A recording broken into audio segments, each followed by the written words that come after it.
Bonjour à tous, j'espère que vous allez excellemment bien après avoir débriefé hier le Grand Prix de Québec sur la chaîne. On s'attaque aujourd'hui au Grand Prix de Montréal, la deuxième épreuve des classiques canadiennes qui avait lieu dimanche. Alors moi je l'ai vu hier, mardi, pour faire le débrief de cette course qui a été... ça a été animé sur les 25 derniers kilomètres. C'est vrai qu'auparavant, ça a été un long rouleau compresseur de la UAE pour mettre sur orbite Pogacar. Donc c'était vraiment l'objectif, on voit bien, du côté de la formation UAE et ça leur a plutôt bien réussi. N'hésitez pas à vous abonner à la chaîne, à réagir dans les commentaires, à mettre un pouce bleu, à partager la vidéo sur les réseaux sociaux, notamment auprès de vos proches. Je pensais que ça peut les intéresser. Dans les commentaires, n'hésitez pas à me dire qui vous a plu, qui vous a déçu. Quand vous abonnez à la chaîne, vous pouvez rajouter la petite cloche, comme ça vous êtes au courant des dernières vidéos qui sortent sur la chaîne, notamment des vidéos cyclisme. Les shorts, en ce moment c'est calme, mais ça va revenir, notamment pour les championnats du monde, à partir de dimanche. Et puis, il y aura, au niveau des vidéos, là, il va y avoir une vidéo transfert, parce que ça fait depuis longtemps qu'on n'a pas fait un point sur les transferts, le Tour du Luxembourg également, les championnats du monde. Donc voilà, il y aura du contenu encore, hein. De toute façon, la saison s'arrête dans un mois, donc il y a encore pas mal de contenu là, dans le mois à venir. Et puis il y aura des choses hein, aussi pendant les 2 mois de pause, les 2 mois plus calmes, il y aura encore des vidéos, il y aura du cyclisme, pas que. On parlera comme l'année dernière du biathlon, et puis on fera un point Vendée Globe aussi. Voilà, pour le contenu qu'il y aura en plus, et puis les top 10 de fin de saison, il y aura peut-être même un peu plus de top 10. Ça dépend si j'aurai le temps de les monter, parce que ça prend un petit peu plus de temps, voilà, pour faire ces différentes vidéos. Donc n'hésitez pas à rajouter la petite cloche et puis plus vous cliquez rapidement sur une notification, sur une miniature, plus la vidéo est mise en avant par YouTube. Deuxième moyen de me soutenir, vous pouvez faire un super thanks et je remercie les gens qui le font. Montréal donc, deuxième classique canadienne, deuxième épreuve hein, de cette doublette canadienne. Une épreuve qui était vraiment intéressante et qui est importante parce qu'il y aura bientôt des championnats du monde au Canada.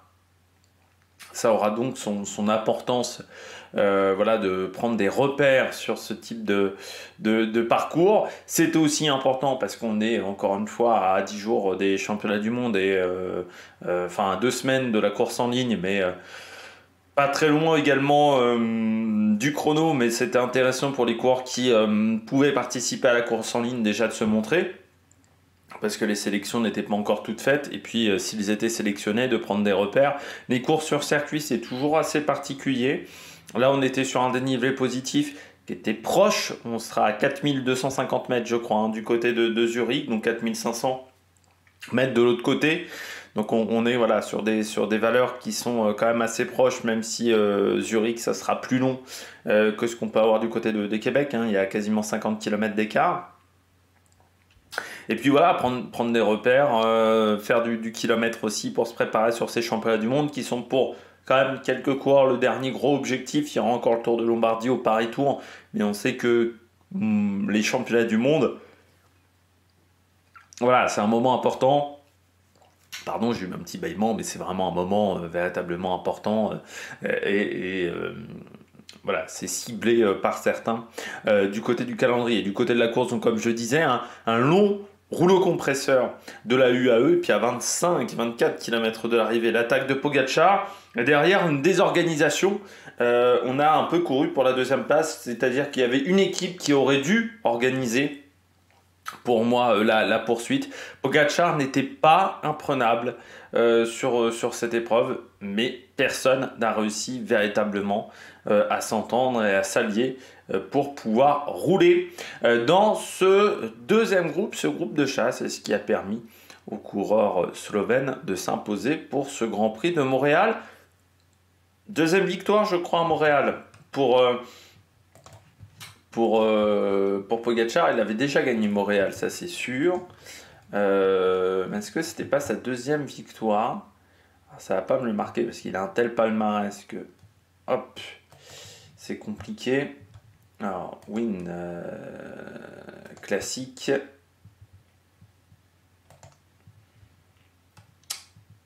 C'était, oui, son deuxième Grand Prix de Montréal. Il l'avait gagné en 2022. Également Tadej Pogačar, qui, il faut bien le dire, ne remporte des classiques depuis pas extrêmement longtemps. Tadej Pogačar, c'est 2021. Autant les courses par étapes, voilà, ça a été plus souvent, plus tôt dans son palmarès dès 2019. Un peu plus, voilà, avec notamment le Tour de Californie. C'est plus récent c'était même la dernière édition du Tour de Californie 2019. Pour ceux qui se souviennent, voilà, où il avait remporté le général de cette épreuve devant Higuita et Casper Asgreen, Tour de Californie qui n'existe plus depuis 2019, qu'il est parvenu depuis l'après-Covid. Encore une fois, ce calendrier américain qui a largement disparu. Donc Tadej Pogačar a remporté beaucoup plus tôt des courses par étapes et des classements généraux que des classiques dans son palmarès. Donc voilà, deuxième classique de Montréal au palmarès de Pogačar, toujours pas Québec mais Montréal. Il a réussi à la remporter. Allez, on regarde tout de suite les coureurs au top. Attaque de Marlou! Tadej Pogačar, le premier coureur au top du côté de cette épreuve. Bah oui, vainqueur de cette course. C'était pas 4500 mètres, je me suis un petit peu avancé, c'était 3009. Voilà, au départ du Grand Prix de Montréal, ce qui reste quand même une belle valeur. Je me suis un petit peu trompé. Mais du côté de Tadej Pogačar, il a fait rouler son équipe pendant toute la journée. Alors ça avait été le cas à Québec. Bon, ça n'avait pas véritablement marché. Je pense qu'il était très motivé quand même pour aller chercher Montréal, pour pas partir Fanny de ces deux courses. Mais du côté de Tadej Pogačar, moi ce qui m'a vraiment surpris, c'est le fait qu'il parte, mais qu'il ne creuse pas l'écart. Ce qui a été son gros problème pendant cette épreuve, c'est qu'il n'a pas creusé véritablement des écarts, à part quand derrière, on se regardait. Et c'est là où pour moi il était prenable, Tadej Pogačar, c'est que je pense que si derrière, notamment la Visma, mais d'autres coureurs,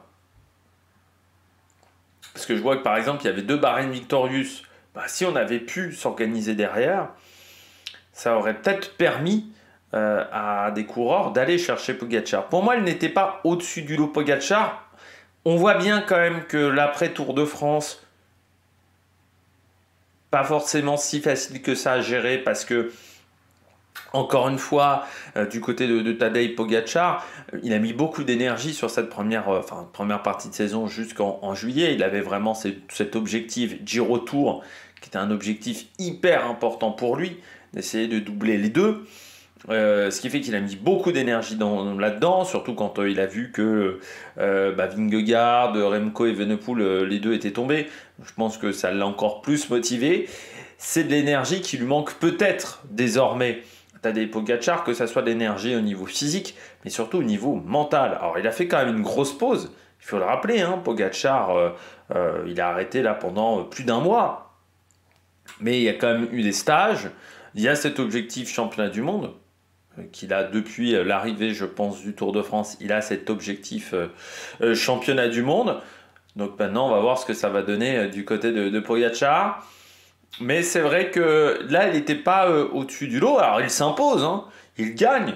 Il profite aussi du fait que ses adversaires aient un peu roulé dans tous les sens, mais il était quand même costaud. Tadej Pogačar, il n'est pas non plus nulle part, mais il est moins au-dessus du lot qu'il ne pouvait l'être en juillet ou au mois de mai. Et c'est peut-être là où il est prenable pour moi sur ces championnats du monde. Mais pour aller le chercher, il faudra être motivé. C'est là où, sur ce Grand Prix de Montréal, j'ai trouvé que ses adversaires se sont un petit peu trop contentés de la 2e place et qu'ils ont oublié un petit peu la victoire. C'est là où vous voyez quand même, là aussi, la force de Pogačar. C'est que, bon, certes, c'est un coureur qui est talentueux, mais c'est un coureur qui domine tellement aujourd'hui qu'il y a presque un complexe d'infériorité chez les adversaires.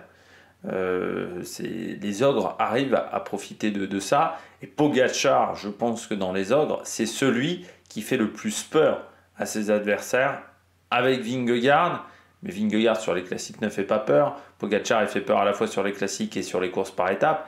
Il y a Remco, qui est aussi dans cet exercice-là des classiques, fait peur. Et ce qui fait que les coureurs n'osent même pas attaquer, n'osent même pas déclencher la course. Dès qu'ils voient la UAE rouler à l'avant, bon, bah voilà, ça fait peur. On panique, enfin, on a un peu peur. Voilà, on se contente de la deuxième place, qui je trouve est un petit peu triste. Ça manquait un petit peu d'opposition, je trouve, pas d'opposition par rapport au nom sur la liste de départ, mais dans la physionomie de course.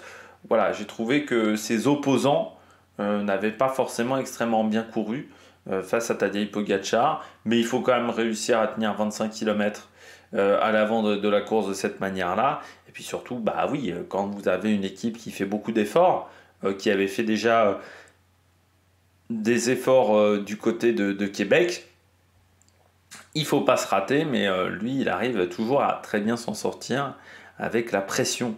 Tadej Pogacar. Deuxième coureur top, j'ai mis Julien Alaphilippe. Vraiment, on ne pensait pas qu'une course pouvait vraiment remettre autant dans le bain un coureur comme Julien Alaphilippe. Le Giro, ça lui a fait un bien fou. Quand vous regardez quand même. Parce que certes, son début de saison 2024 n'était pas catastrophique. Il y avait eu ce problème de genou. C'est vrai qu'on l'avait vu sur les classiques de début de saison. C'était au Blatt. On l'avait vu un peu. Mais il y avait eu cette fracture au niveau du genou qui l'avait fortement handicapé. Il n'a pas fait les classiques ardennaises. Et là, on retrouve quand même un Julien Alaphilippe depuis le Giro qui est capable de se mêler avec les meilleurs sur les courses punchy. Et ça, c'était quand même un truc où il avait un petit peu disparu. Je dis pas que Julien Alaphilippe va être champion du monde. Ça risque quand même d'être compliqué vu les oppositions que nous aurons du côté des prochains championnats du monde en Suisse. Avec notamment un Mauro Schmid qui sera peut-être hyper motivé. Vous allez avoir aussi forcément l'équipe de Belgique avec un Remco Evenepoel. Vous allez avoir aussi du monde du côté de la Slovénie. Mais Julien Alaphilippe pourra jouer sa carte, ce qui pourra être déjà sélectionné et jouer sa carte. Après, il faudra voir l'opposition et surtout comment sera accompagné Julien Alaphilippe. Mais c'est vrai que quand on revient sur la situation dans laquelle était Julien Alaphilippe avant ce Giro et la situation aujourd'hui, c'est quand même vraiment le jour et la nuit. Il a retrouvé vraiment des très bonnes jambes, ce qui va faire du bien à la Tudor, parce qu'entre lui et Marc Hirschi, il y a Marc Hirschi aussi du côté de la Suisse, qui est, je pense, extrêmement motivé par ces championnats du monde. Il y a quand même la Tudor l'année prochaine va avoir une belle structure et une belle équipe pour ce type de format de course. Il faudra faire attention à eux et ils pourraient même être invités sur beaucoup de courses World Tour, ce qui va forcément nuire à certaines équipes. Mais voilà, Tadej Pogacar, il est fort, mais Julien Alaphilippe, très bien. Il remporte en plus un sprint du peloton. Ça fait il bat en plus des mecs qui ont quand même Tom Skun qui a une bonne pointe de vitesse. Également Van Gils. Alors oui, c'était pas les coureurs les plus rapides dans ce deuxième groupe, mais il bat aussi Badjoli.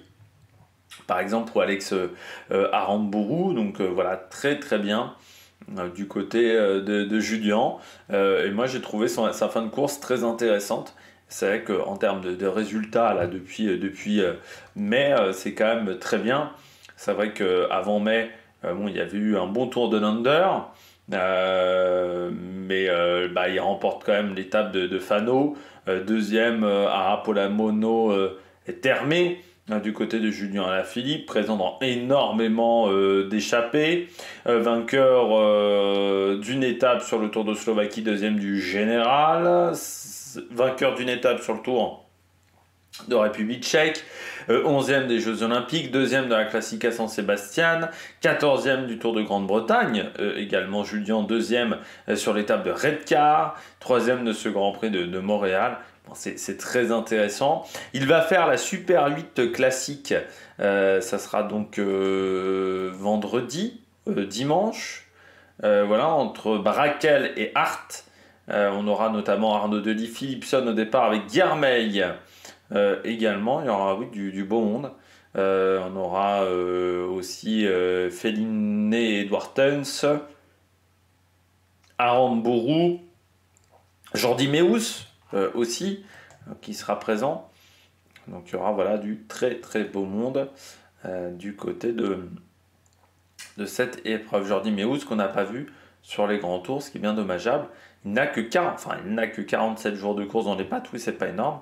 Donc il va peut-être arriver avec pas mal de fraîcheur sur ces dernières courses de la saison. Jordi Meus, coureur toujours intéressant à suivre. 11 victoires chez les professionnels pour le grand coureur et massif coureur belge. Et du côté de Julien Alaphilippe, et bien ensuite, après cette course en Belgique, ce seront les championnats du monde. Et puis après, je pense Tour de Lombardie pour Julien Alaphilippe, peut-être pour clôturer cette saison chez les professionnels et cette dernière année du côté de la Soudal Quick Step. On poursuit après 10 ans dans l'équipe World Tour. Il faut le dire, elle avait commencé en 2014 dans l'équipe World Tour. Elle avait commencé chez Etix l'année d'avant. Donc voilà, plus 10 ans dans cette équipe World Tour. C'est comme disait Patrick Lefebvre, elle faisait partie de la famille. Mais Patrick Lefebvre, elle aurait pu également mieux le considérer à certains moments. Ion Izagirre du côté de la Cofidis, oui, parce que 5e, heureusement qu'il est là pour apporter des points à la Cofidis depuis la fin de l'été. C'est vrai qu'on a critiqué, j'ai beaucoup critiqué cette équipe, mais j'en avais parlé lors de mon débrief de la Vuelta, mon conseil de classe de la Vuelta, où j'avais dit heureusement qu'il y avait eu Ion Izagirre sur cette épreuve, parce que c'était l'un des rares qui avait marqué des points. Heureusement qu'il était là aussi déjà sur le Grand Prix de Québec, parce que c'est le seul à marquer des points. Là, il marque des points sur le Grand Prix de Montréal. On l'avait vu également en tout début de saison. 4e du Grand Prix de Miguel Indurain. On sait que les courses punchy, ça lui réussit plutôt pas mal. 9e du Tour du Pays Basque. Enfin, voilà, il a marqué quasiment 700 points UCI. Ce qui n'est pas le cas de beaucoup de coureurs du côté de cette formation, même si on regarde du côté de la Cofidis au niveau des points UCI, il n'y a que Axel Zinglet, Brian Cocard et Guillaume Martin qui ont marqué plus que lui, et il n'est pas très loin de Guillaume Martin et de Brian Cocard qui sont à 786 points et 775 points.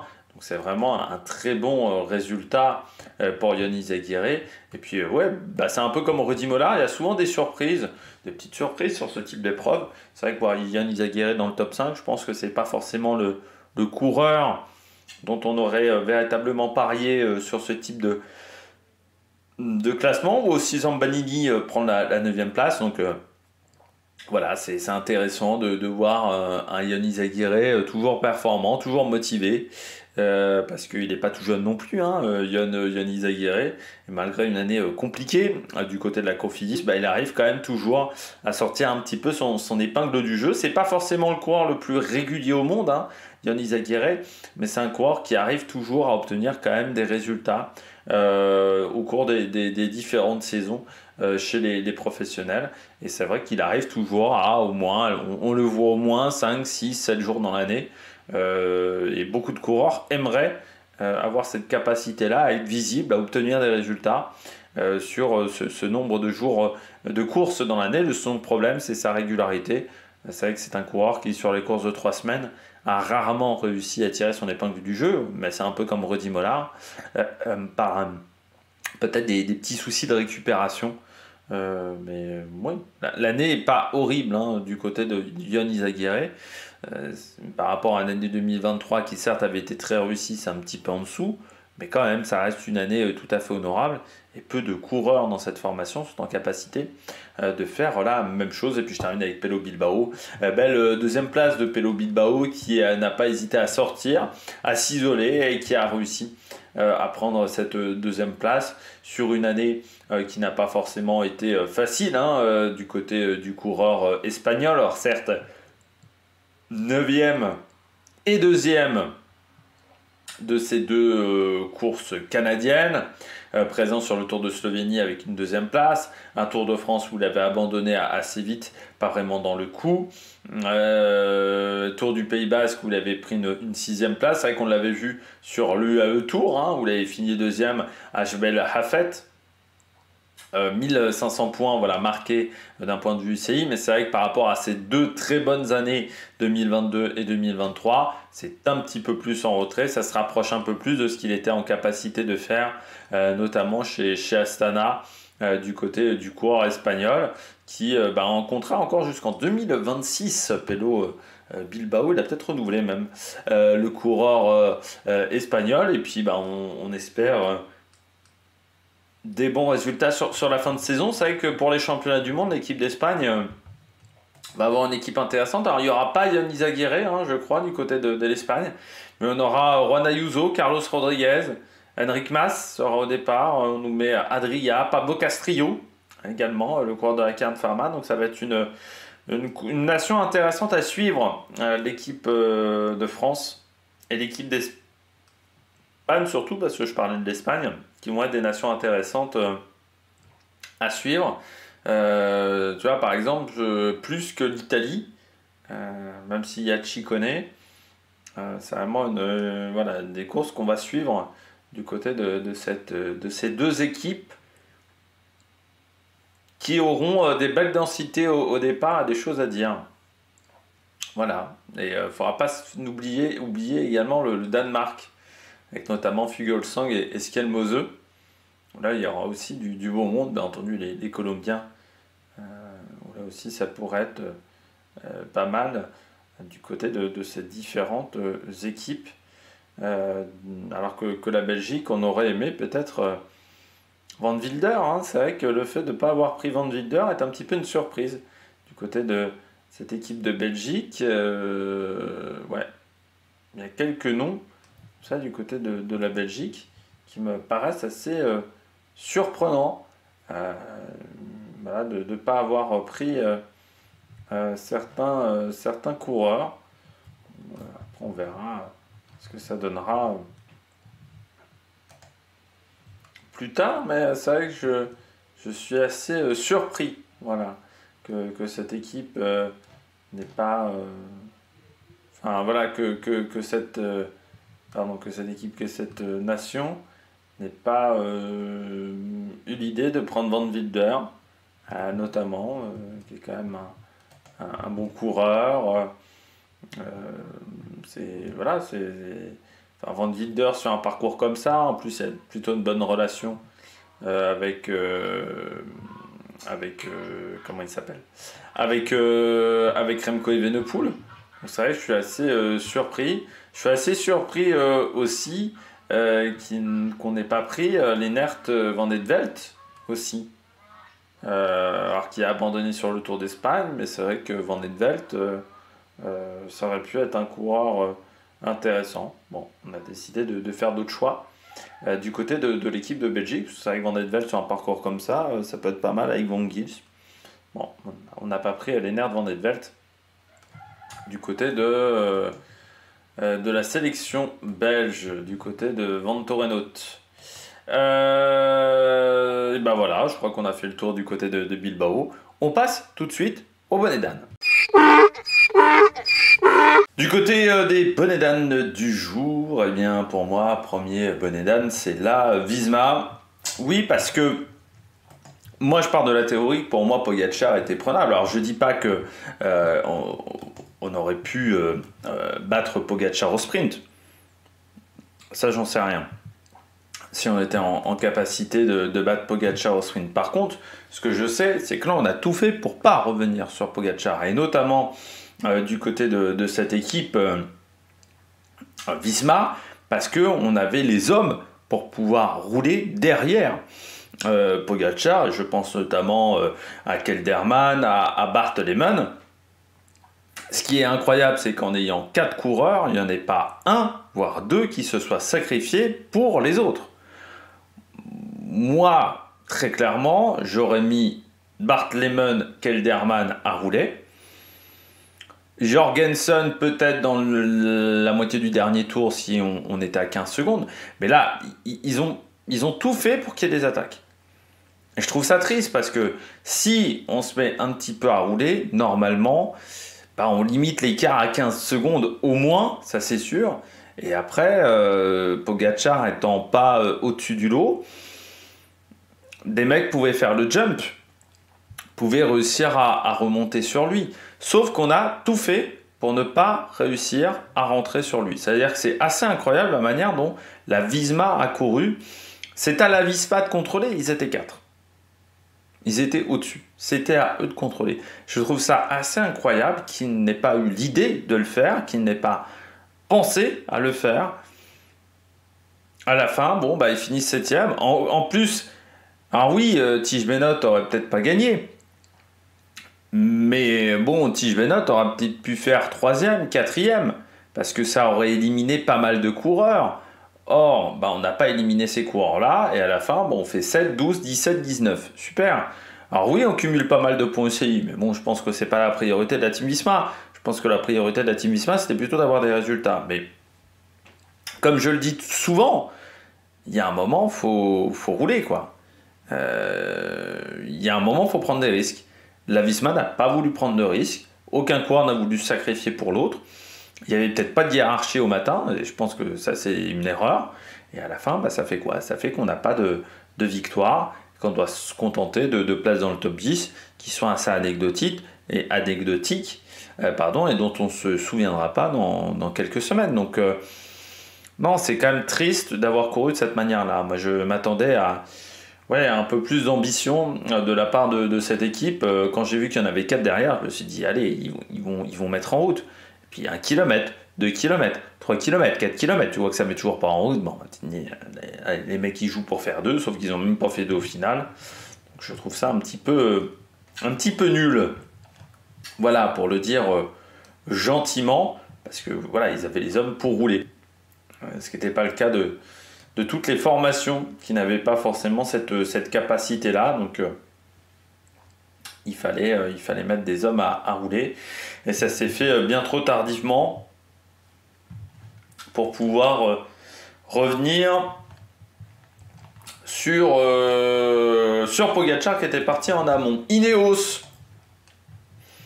Alors, ça m'attriste un petit peu d'être d'accord avec Lance Armstrong.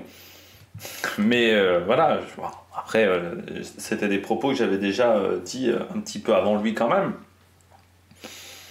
Bah déjà, quand tu vois l'équipe emmenée sur ces 2 épreuves, quoi, du côté d'Ineos. Voilà les coureurs que Ineos a emmenés. Sheffield, Swift, Leonard, Auguste, Schmidt, De Plus et Ben Swift.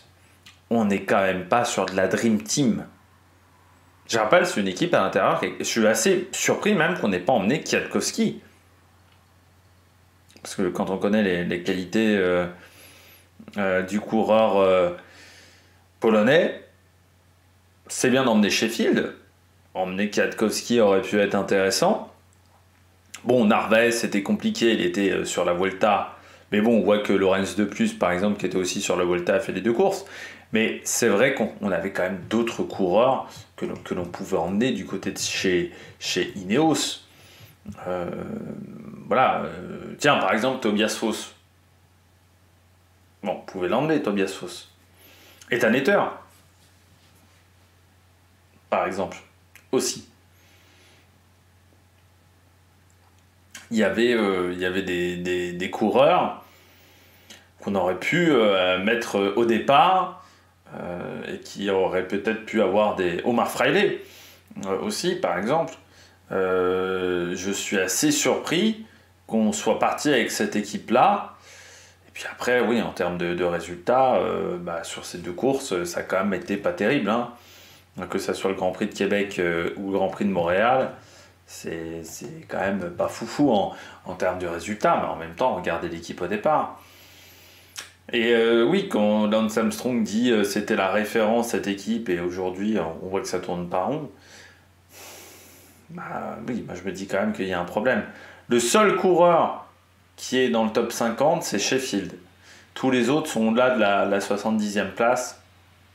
Donc on finit à plus de 13 minutes, donc ils ont fini extrêmement loin. Or, premièrement, on ne les a pas vus de la course, quasiment, à part quand ils prennent des échappées. Et sur ces 2 épreuves-là, ils sont transparents. Parce que si je regarde Québec, en termes de résultats, je pense pas que c'était bien plus fou ce qu'ils ont fait du côté de Québec. Si je regarde Québec, le premier coureur de la Ineos, c'est Sheffield qui est 50e. Voilà, Ben Swift 69, donc c'est un peu pareil. C'est 10 points UCI récupérés à Québec. À Montréal, c'est 30. Voilà. 40 points UCI récupérés sur 2 épreuves World Tour d'affilée, c'est quand même extrêmement faible. Du côté de la Ineos, il va falloir réussir à retrouver des stars, quoi, vraiment dans cet effectif. Parce que, oui, on a un collectif qui est pas mauvais, mais même, je pense que ça s'est un peu dégradé. C'est cette phrase que je dis toujours, ça manque de stars, mais ils ont un gros collectif. Quand tu regardes quand même les 30 coureurs dans l'équipe, il y a Kim Hayduk par exemple, dont j'en parlais, qui n'est pas exceptionnel, mais Viviani est également typiquement le coureur qu'on n'a pas eu depuis longtemps. Bon, Leo Etter, pour le moment, c'est compliqué. Lui qui est en dépression et qui a couru très peu, hein. De toute façon, Etter, en 2024, c'est 17 jours de course. Et en sachant qu'on compte, je crois, ces 2 non-participations, c'était 29 jours lors de sa première année chez les pros. Là aussi, il avait très peu couru. En 2023, oui, c'était sa première année complète. Ça veut dire que ça fait depuis les espoirs qu'il a pas couru autant, quoi. Parce que son année 2021, alors qu'il est chez les espoirs, il court 47 jours. 2022, pardon. Et 2023, voilà, et 2024, ça a été assez terrible pour lui. Mais tu as quand même quelques coureurs dans cet effectif-là qui ont un peu du mal. Cameron Wurf, bon, voilà, Castrovero, on le voit plus beaucoup. Bon, Viviani, on en a parlé. Puccio, ça n'a jamais été un grand coureur. Bon, Luc Robeux aussi, hein, c'est un peu difficile. Et puis les jeunes, bah, moi, j'ai pas été émerveillé que ça soit par Andro Auguste, par Storm, Léonard, Arten Schmidt. Bon, il y a Tarling et Sheffield, mais c'est vrai que même sur cette génération-là des très jeunes coureurs, vous avez Rodriguez et Kim Hayduk, quoi, mais on est déjà sur des coureurs qui ont 23-24. Ce ne sont pas forcément les coureurs les plus jeunes de l'effectif. Donc je trouve que c'est un petit peu compliqué. En termes de résultats en ce moment, c'est quand même faiblard. Donc ça serait bien de se remettre dans le coup, quoi. Oui, parce qu'en plus, oui, je regardais Kwiatkowski, mais il n'était même pas au championnat d'Europe, donc vraiment, on ne l'a pas pris. Voilà, on a décidé qu'on ne le prenait pas, Kwiatkowski. Alors, c'est un coureur qui arrive toujours à obtenir quelques résultats dans l'année. Donc, ça aurait peut-être pu être pas mal de l'embarquer sur ces classiques canadiennes. Kwiatkowski qui a encore une année de contrat l'année prochaine chez Ineos, mais ça sera sa dernière en 2025. On verra ensuite si l'effectif lui fera encore confiance. Et puis je termine avec Romain Grégoire. Oui, déception. Déception du côté de Romain Grégoire. Bon voilà, c'est vrai que on nous dit depuis longtemps c'est un coureur de classique. Jusqu'à maintenant, il a eu quand même ses meilleurs résultats sur des courses par étapes. Donc c'est un petit peu particulier. Parce que 7ème voilà, de la Flèche Wallonne, ce qui reste son meilleur résultat. Et à chaque fois, quand il gagne, c'est sur le Tour du Pays Basque. 62 jours de course, un petit peu de fatigue peut-être. C'est vrai que l'après-Tour de France, pas tout. En plus, lui, il a enchaîné Tour de France, Tour de Pologne, ce qui est assez rare, parce qu'il a fait qu'il a, je pense, accumulé pas mal de fatigue. Il avait fait la Bretagne classique où il avait fini déjà assez loin, 37e. Et là, il fait 19 et 29e de ces 2 épreuves. Mais on est un petit peu loin de ce qu'on avait vu en début de saison. Donc voilà, un petit peu dommageable du côté de Romain Grégoire sur ces classiques-là. Parce que c'est techniquement sur ces courses-là où il est le meilleur. C'est ce qu'on nous a toujours dit, sauf que ses meilleurs résultats jusqu'à maintenant, ce sont sur des courses par étapes. Même si son année 2022 chez les Espoirs, quand il gagnait Liège-Bastogne-Liège, la Flèche Ardennaise, le Giro del Belvedere, c'était que sur des courses de ce type-là. Mais aujourd'hui, c'est presque plus Lenny Martinez que Romain Grégoire qui a obtenu des résultats sur les classiques. Alors après, c'est jamais simple, mais c'est vrai que c'est dommage parce qu'on avait fait on avait vu Rudy Mollard très bon. Là, bon, ça a été lui qui a fait le meilleur résultat encore au Imola, mais 26e. Et c'est surtout dommageable qu'on n'ait eu aucun coureur dans le premier groupe. Donc voilà, petite déception du côté des Français. Petite satisfaction quand même, on a parlé d'Alaphilippe. Romain Bardet aussi, hein, qui prend quand même une 11e place. Ça c'est pas mal du côté des Français. Puis petite déception également du côté des équipes, il y avait la Groupama. Mais du côté des Décathlon AG2R, meilleur coureur c'est Larry Warbase. Et là aussi, on n'a pas réussi à rester avec les meilleurs dans le final du côté de ce Grand Prix cycliste de Montréal. Eh bien, j'espère que vous avez aimé cette vidéo. Nous, on se retrouve pour le Tour du Luxembourg. Championnat du monde aussi. D'ici là, n'hésitez pas à vous abonner à la chaîne, à réagir dans les commentaires, à mettre un pouce bleu. Et puis nous, on se retrouve pour de nouvelles aventures. Allez, ciao ciao sur la Mec Production.